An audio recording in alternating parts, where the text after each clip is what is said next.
You may be seated. So in our Unitarian Universalist tradition, we are blessed by a shared ministry. Ministers and staff and congregants working together to embody our covenant with one another and the wider world. Now, in September, we welcomed and blessed 2 new staff members, Kendall Dottie, our very first communications coordinator, and Ann Parsley, our ministerial intern. And this is a year of busy, beautiful transition. And so today we welcome a 3rd new member to our staff, Tony Winters, who will be serving as our acting director of music from October, today, through June of this church year, as we engage in a process of musical discernment, looking towards our long-term musical future. So Tony, will you come and join me? Kind of right here, out from behind the piano. Tony has served at UFPC several times over the last 4 years, most recently on September 7th. Tony is a multi-instrumentalist playing guitar, percussion, piano, mandolin, and now some organ, and is a vocalist who will be sharing his own music, some of it original music, leading us in song and directing our choir who resumed their rehearsals this morning. So Tony, we are so glad to have you here. And I invite the congregation, as we welcome Tony, to place your hands over your heart as I offer these words of welcome and blessing. We offer our blessing on you, Tony Winters, as you begin your work as our acting director of music. We are grateful for your creative gifts. We celebrate your voice as a singer and a leader. May your musical path within Unitarian Universalism and this congregation be blessed. And may you help us share our creativity and our voices with one another and the wider world. Amen. Can I give you a hug? Yeah. And as you join our staff, we present you with our 2 welcome gifts, a framed copy of our church's covenant that you can bring with you to your day office or your home, and a bottle of water, of the waters that come from our annual water ceremony that you can keep with you or use to water a favorite plant and bring the blessings of this community with you. So let us welcome Tony with hands of gladness.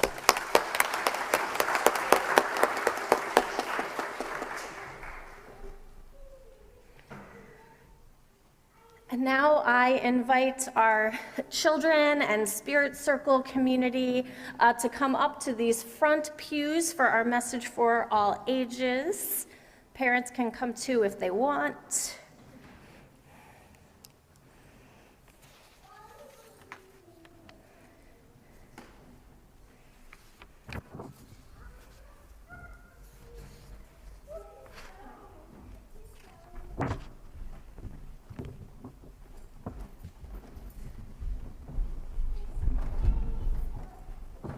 Good morning. Yeah, I think we have space. Yeah, you're gonna be in the second pew, or we have a little space right there. Alex, can you grab those papers? Thank you. Well, I wonder what we have in the mystery basket this morning. Who would like to see? Oh, Eamon wants to see. Let's go see. Can you pull it out?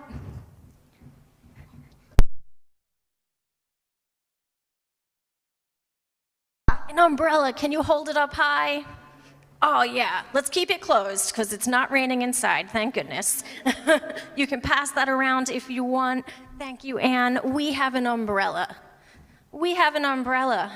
I wonder what that will have to do with our message this morning. That's your mommy's favorite color? Awesome. Oh, my goodness. I know purple is the favorite color of several people here. And it is also the favorite color of a woman named Jenny in this story.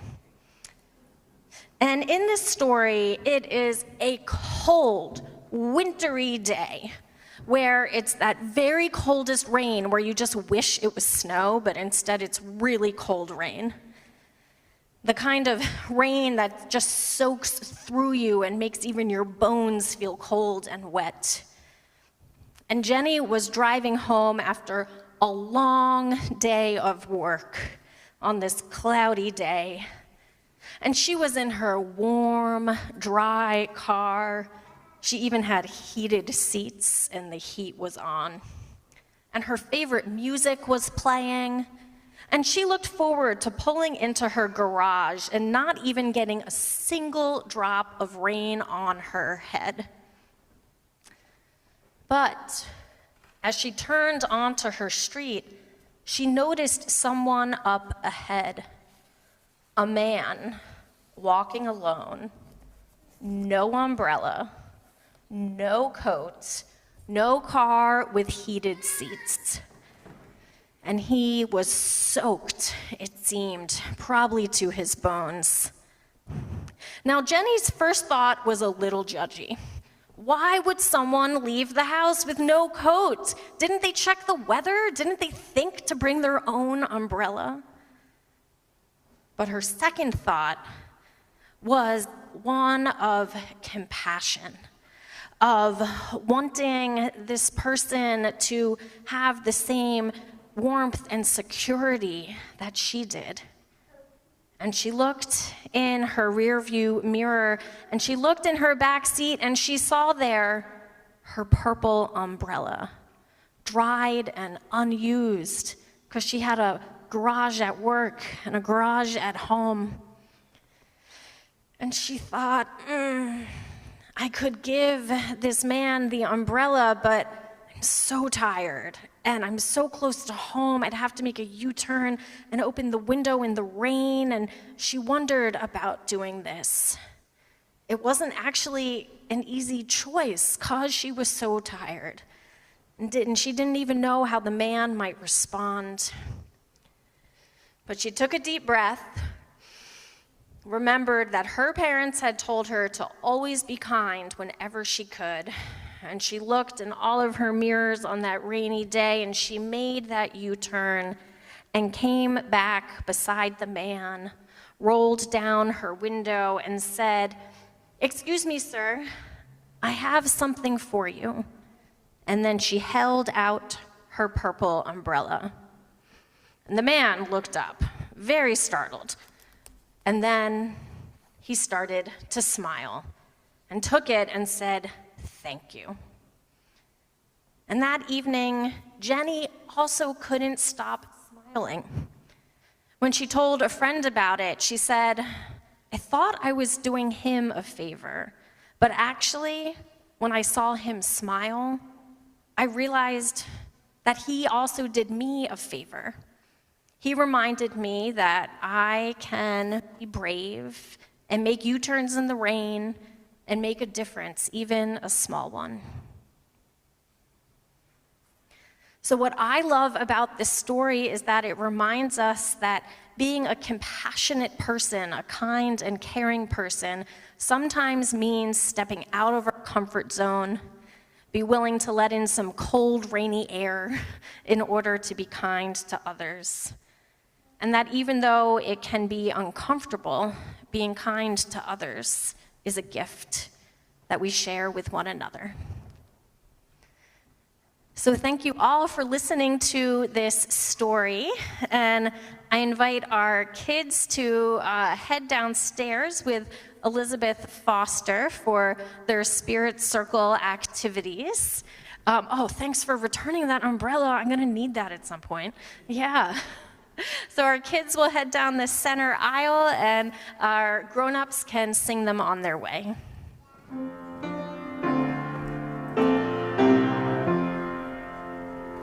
As you go, may joy surround you. As you go in peace. Know our love is with you always. As you go, as you go.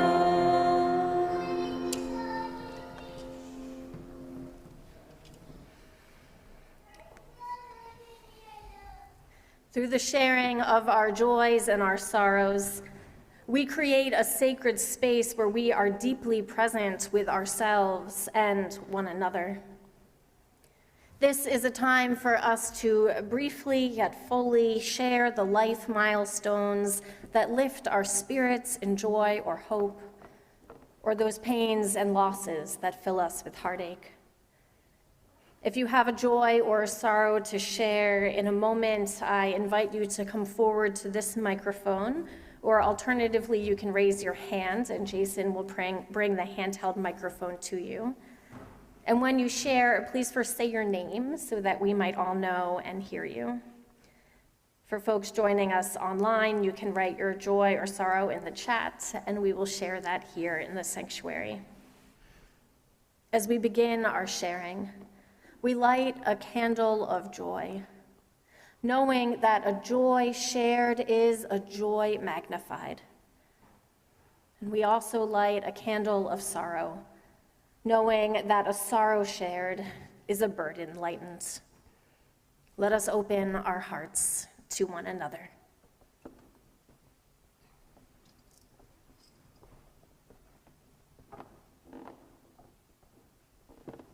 We hold silently in the sanctuary of our hearts.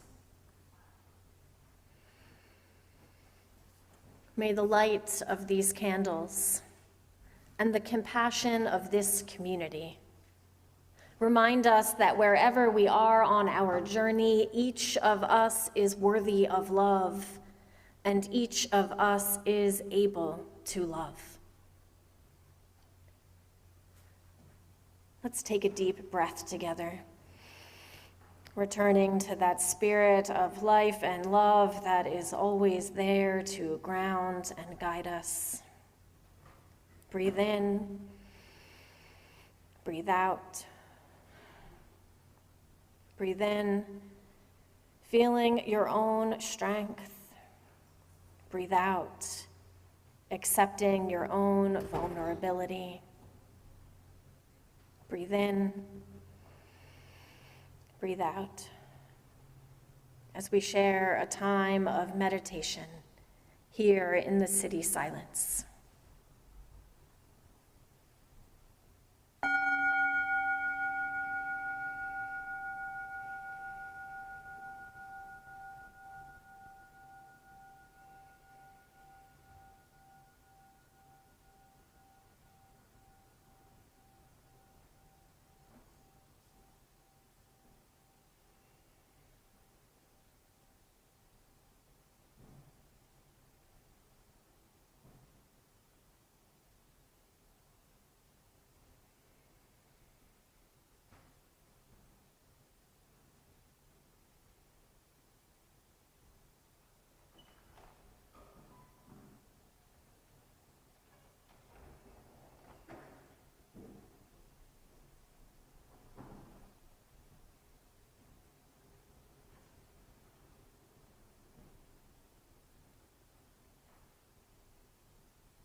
Will you lift your hearts and join me in the spirit of prayer, listening in these words for the language of faith most meaningful to you?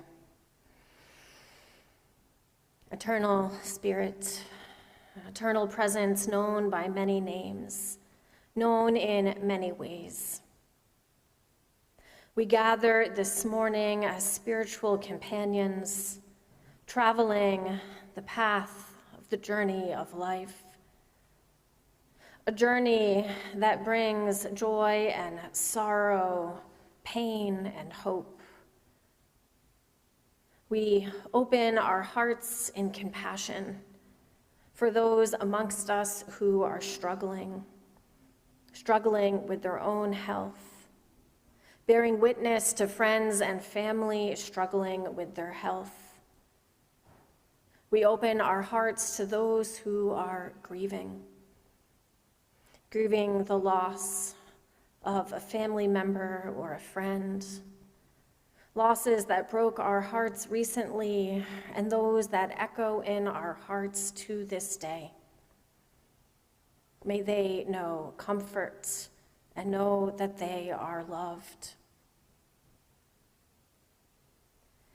On this journey of life, we know that we are connected and interconnected. We are connected in the ways that we experience sorrow and offer love to those experiencing sorrow. We are connected in the ways that we witness and experience injustice. We are connected in the ways in which we continue to move forward with courageous love to transform this world marked by violence and oppression and injustice. We are connected in the ways in which we lift our gaze to the horizon and notice the many living beings of the earth that travel with us as the season turns towards winter. We are connected when we notice moments of recovery. We are connected when we notice moments of beauty. Source of our being, source of our goodness. Together we are vulnerable, together we are strong. May we continue to hold love at the center of our beings as we reach out and reach within with kindness and generosity, breathing in love, breathing out hope to create the world that we have glimpsed in glimmers, and the world that together we will create. Amen, and blessed be. As you remain seated, will you sing with me meditation on breathing? We'll sing together 3 times, and if you feel so moved, join in the harmonies if you know them.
Our reading this morning is by Tara Brach, meditation teacher, psychologist, mother, raised Unitarian Universalist. And this is from her book, Radical Acceptance, Embracing Your Life with the Heart of a Buddha. Compassion means to be with, feel with, suffer with. Classical Buddhist texts describe compassion as the quivering of the heart, a visceral tenderness in the face of suffering. In the Buddhist tradition, one who has realized the fullness of compassion and lives from compassion is called a bodhisattva. And the Bodhisattva's path and teaching is that when we allow our hearts to be touched by suffering, our own or another's, our natural compassion flowers. The Bodhisattva's aspiration is simple and powerful. May all circumstances serve to awaken compassion. Brach continues, my understanding of the Bodhisattva path is that we are all awakening beings. Each of us learning to face suffering. Each of us discovering the compassion that expresses our deepest nature. As we come to trust suffering as a gateway to compassion, we undo our deepest conditioning to run away from pain. Rather than struggling against life, we are able to embrace our experience and all beings with a full and tender presence.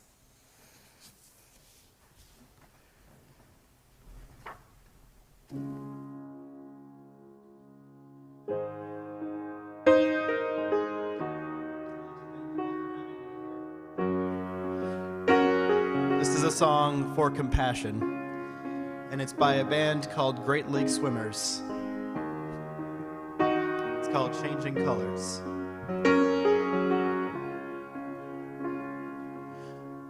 You look at me with uncertainty. You look at me with urgency. You look at me with fear in your eyes, like you're about to fall away. Well, don't be afraid to change your colors now. I've known you all summer and you rose above it all. I've seen you hesitate to fall now, but it's a pretty good view from down here too. So when the wind takes you, it takes me too. When you change colors, I'll change mine too. Try not to think and I will try to. When you let go, I will let go too. I knew you when you were green and small, like a feather on a wing so long. And though I will miss you when you are gone, well, don't be afraid if you just can't hang on. Oh, 'cause when the wind takes you, it takes me too. When you change colors, I'll change mine too. Try not to think and I will try to. When you let go, I will let go too. The cold air is breaching hard on you. I know what you're saying and I can feel it too. Well, you'll go through changes, I'll go through them too. But don't be afraid, oh no, don't be afraid. Don't be afraid, 'cause when the wind takes you, it takes me too. When you change colors, I'll change mine too. Why not to think and I will try to. When you let go, I will let go too.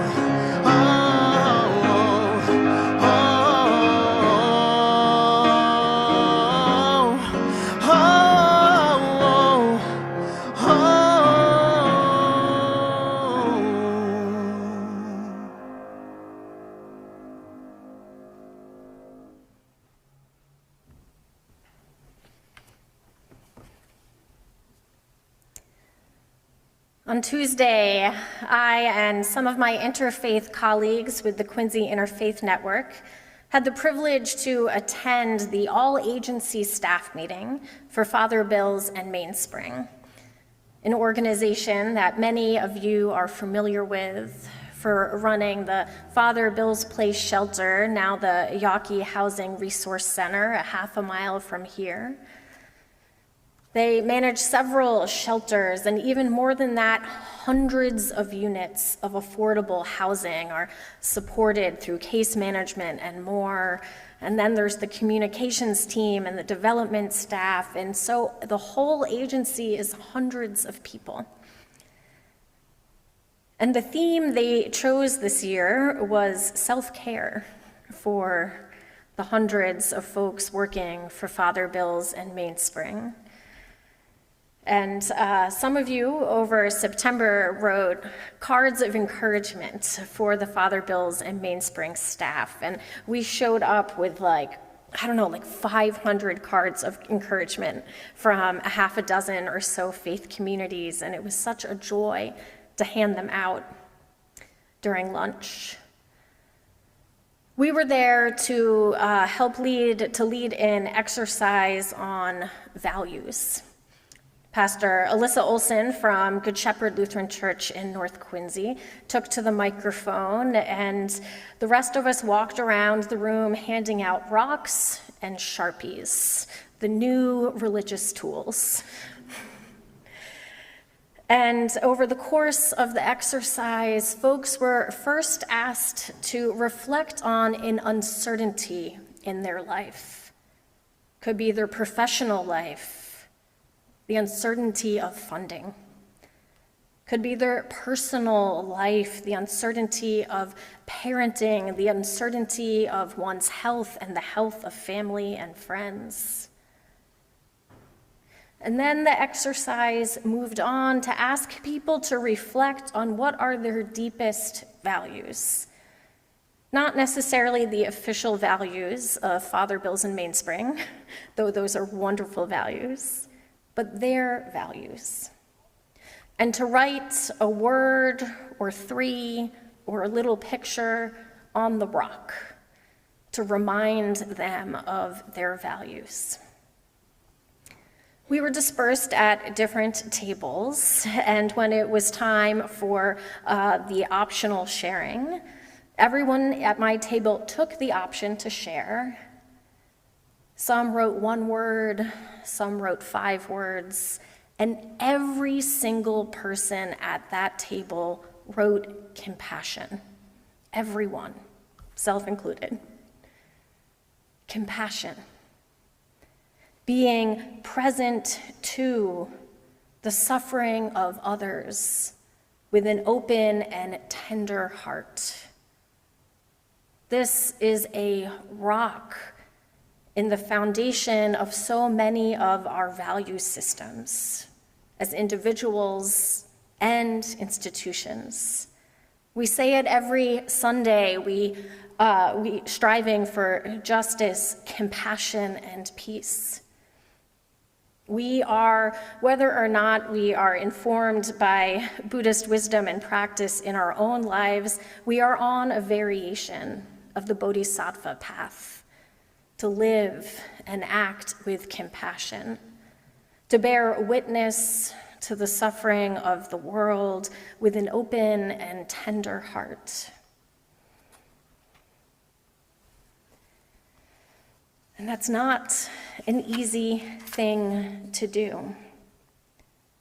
Jack Cornfield, a meditation teacher in North America, has written, "If your compassion does not include yourself, it is incomplete."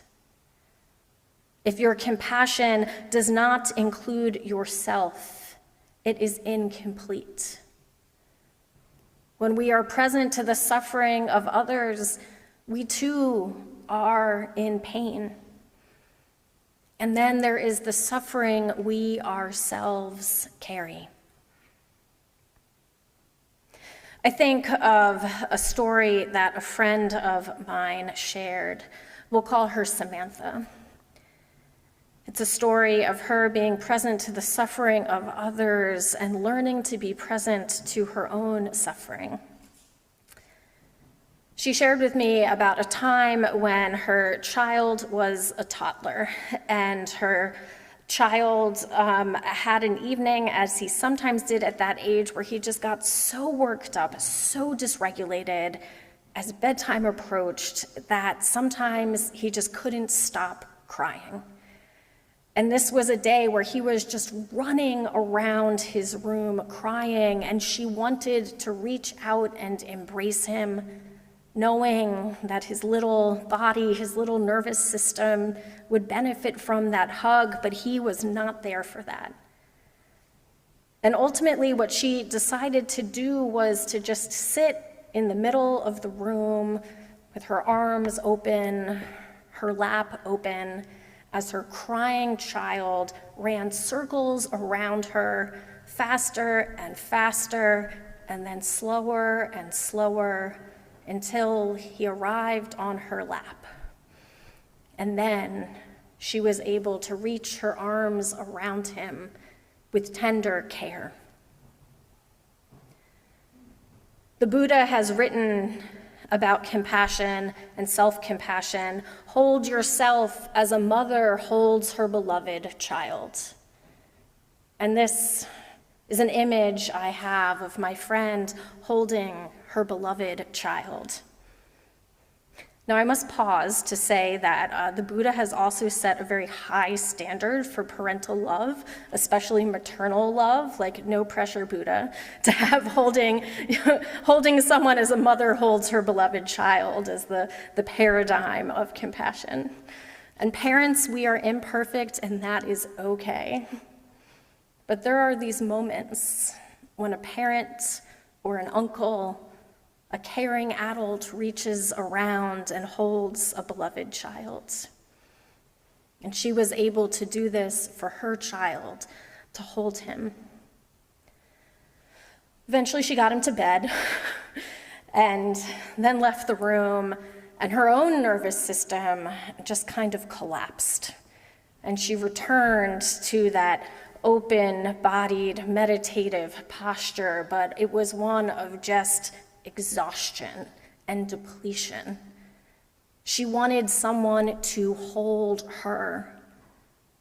And she was fortunate to have many loving people in her life, a mother, a brother, a spouse. But at that moment, her mother was very sick with cancer. Her brother was getting a divorce. And her spouse was in an extra demanding time at work, working sometimes 10, 11-hour days. And in that moment, there was no one to hold her and no one else she could reach out and hold. In Tara Brach's book, Radical Acceptance, in a chapter on self-compassion, she describes the act of self-compassion as being when we are the holder and the held. In self-compassion, we are the holder and the held. And gosh goodness, this is hard. It's hard to hold. It can be hard to be held. They're both these vulnerable, emotionally connected ways of being in the world. And in self-compassion, we learn to do both for ourselves. She writes, to cultivate the tenderness of compassion, we not only stop running from suffering, we deliberately bring attention to it. And not just any kind of attention, but a loving, tender attention, that tender attention of compassion. In her work, she encourages people in practicing self-compassion to literally place a hand on their heart or their shoulder or their arm. Maybe not a full-bodied hug, though if that's your style, go for it. But a hand on the heart or the shoulder, and to say to oneself, my suffering matters. My suffering matters. My suffering is worthy of tender kindness. She writes, when we become the holder of our own sorrows, our own old roles as judge, adversary, or victim are no longer being fueled. In their place, we find not a new role, but a courageous openness and a capacity for genuine tenderness, not only for ourselves, but for others as well. Compassion can move in many directions. In the message for all ages, we heard a story of a woman who reached out past her own judginess and her own tiredness to offer an umbrella to a stranger in the rain. His smile inspired her smile, and an act of compassion and kindness for him turned into compassion and kindness for herself. So when we practice compassion for others, our heart can open. On that journey Brach has described of us all being awakening beings, learning to face suffering. And we can also do that courageous, loving journey of awakening when we face our own suffering. Learning to hold ourselves will not replace the tender care that we receive or long to receive from our beloveds, our communities, our country. But it is something that we can learn to practice doing, that we can help one another practice doing. So friends on the journey, take some time throughout your day to hold your hand over your heart and offer yourself tender care. The suffering I feel from anxiety in this country is worthy of tender care. The suffering I feel in caring for and worrying about a family member is worthy of care. The suffering I feel in wondering if I am a good enough parent or teacher or spouse or citizen is real and worthy of care. This alone does not fix the world, but it can help to open your heart, to clear your mind, to remind yourself that you too are part of this beautiful interconnected world. That when you hold a rock in your hand with the word compassion on it, that compassion is for yourself as well as one another. So, beloveds, may all circumstances serve to awaken compassion. The pain, the joy that you feel, that we feel. May compassion awaken in us as we continue on this bodhisattva path in the journey of life. Amen, and blessed be.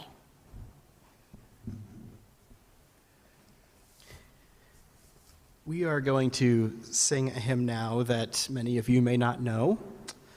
This will be done at Shiloh's ordination service on November 1st. So we thought we would start introducing some of the unfamiliar hymns that we'll be doing that day for Shiloh. And Shiloh has edited some of the lyrics of this hymn to make it a little bit more gender inclusive. So if you look at hymn 1015 in the Teal hymnal, the third verse, we will be replacing the word sister with sibling, and we will be replacing the word brother with neighbor. This is a beautiful gospel piece. I hope you enjoy it. So if you would sing along with me, rise if you're willing or able, and we will sing I Know I Can. And we're doing verses 1 through 4? Yes, 1 through 4. Yep.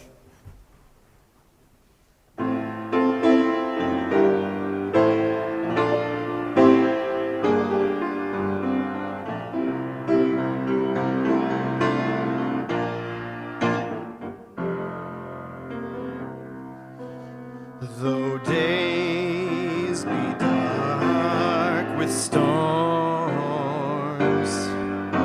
and burdens weigh my heart. When troubles wait at every turn, I know I can go on. Sorrow heals my soul, and burdens make me strong. Your troubles wait at every turn. I know I can go on. My sailing in my heart, my anchor in my song. Will troubles wait at every turn? I know I can go on. And though the journey is long, the destination is near. Will troubles wait at every turn? I can go on.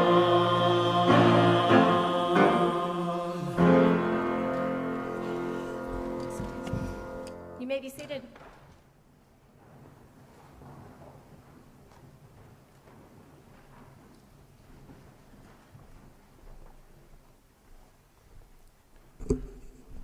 We drink from wells we did not dig, and we worship in a sanctuary we did not build.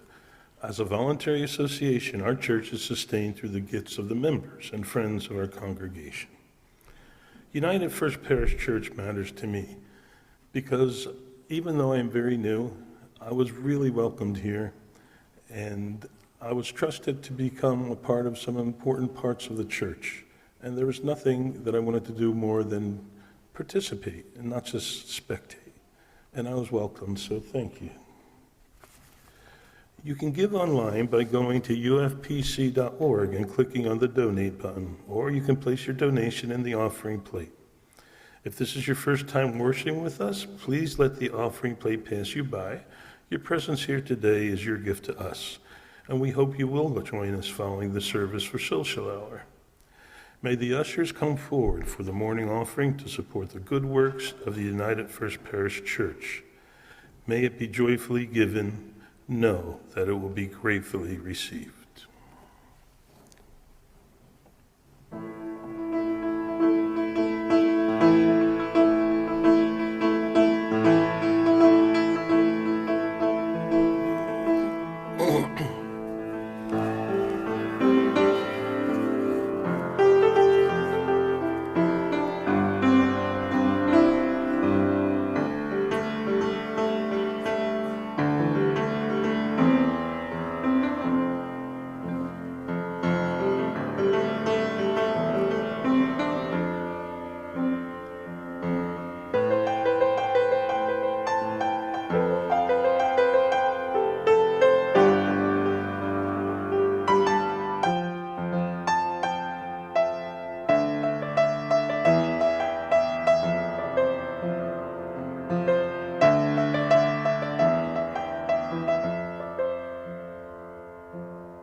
Here at United First Parish Church, we gather in many ways and many places to nourish the spirit and nourish our community and put our faith into action. As always, you can read about our ongoing and upcoming programs in our order of service insert, which is also emailed to the congregation. And if you'd like to get on that email list, you can fill out a connection card in the parish hall. A few things to highlight for today. Today, the writing group is meeting around 12 in the parlor, which is the room on the stage. So if you are a regular writer or sometimes writer, please come to that group. They respond to a prompt in the moment each month on the first Sunday of the month. And then downstairs in the dining room, I will be hosting a Meet UFPC newcomer orientation. So if you've been coming for a few weeks or a few months, possibly a few years, and you're ready to get more engaged, learn more about our community and what it means to be involved, please do come to that.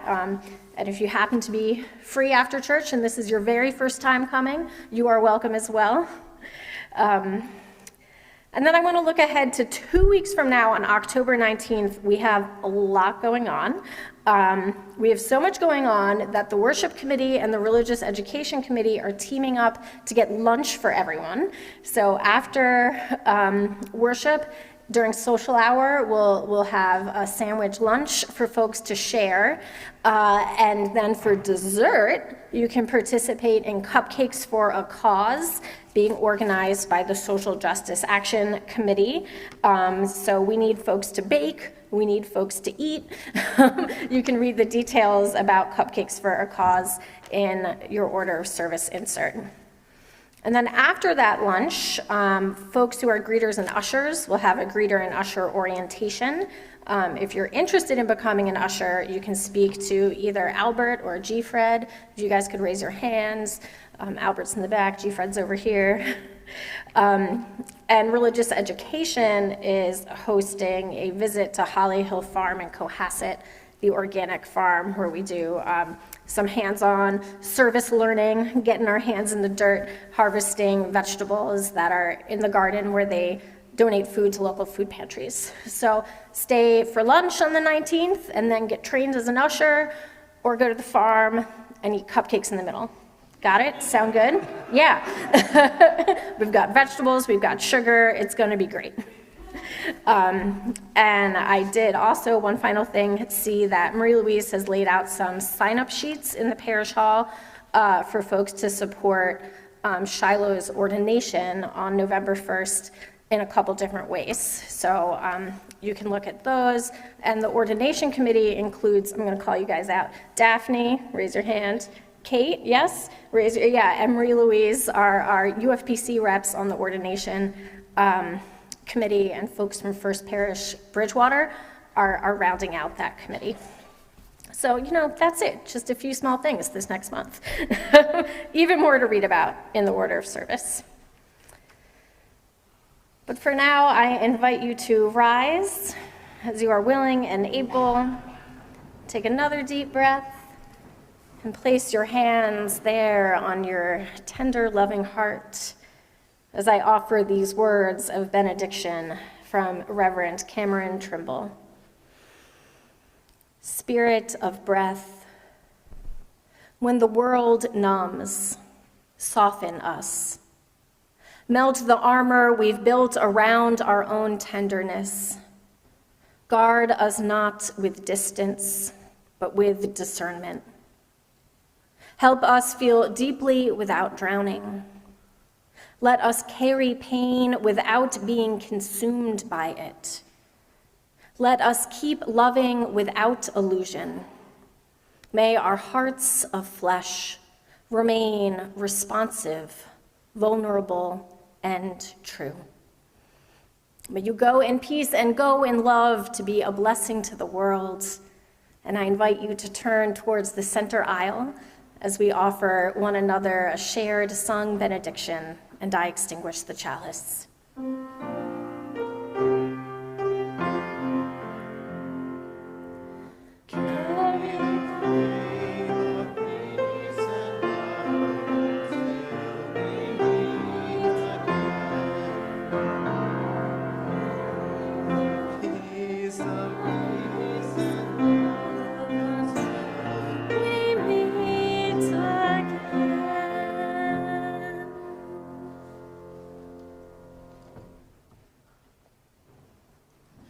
I'd like to close you out today with a song that I wrote for self-compassion and self-forgiveness. As we try to hold ourselves as a mother holds a child.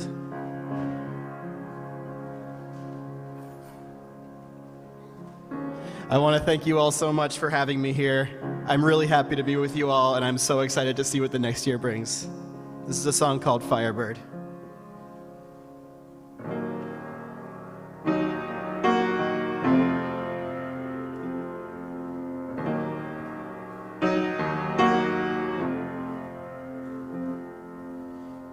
Sometimes it's easy to be the mirror, speak of horrors and questions. All the dreams we used to know hide within our reflections. And every day we feed the fire, it becomes a distraction. Silence is waiting. Now it's time to realize it. I will never be forever, but I will be a shining moment now.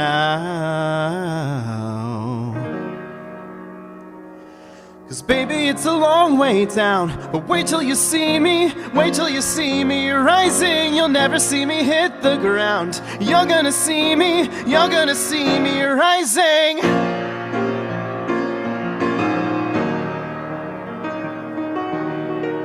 Through broken glass we try to remember how we used to make it right. Dream of hidden simple answers, no, they'll never be in sight. And every day we feed the fire, it burns us deep into the night. Darkness is waiting. Now it's time to realize it. I will never speak the language, but I will speak for broken warriors now. 'Cause baby, it's a long way down, but wait till you see me, wait till you see me rising. Oh, wait until the dirges sound. Oh, you're gonna see me rising.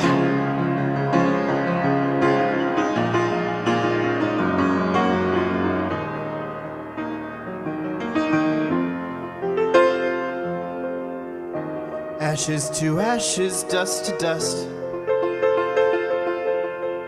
We'll break the cycle if we must. I don't believe it's worth it. I'm not a dreamer, but it helps to be alive. It helps to be a burning fire. I don't know how this works. Life and death are in reverse.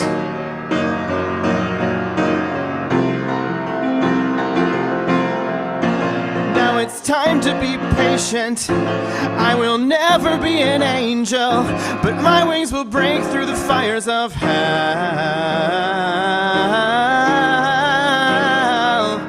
'Cause baby, it's a long way down, but wait till you see me, wait till you see me rising. You'll never see me hit the ground. You're gonna see me rising. Baby, it's a long way down, but wait till you see me, wait till you see me rising. Oh, wait until the dirges sound, then you're gonna see me rising.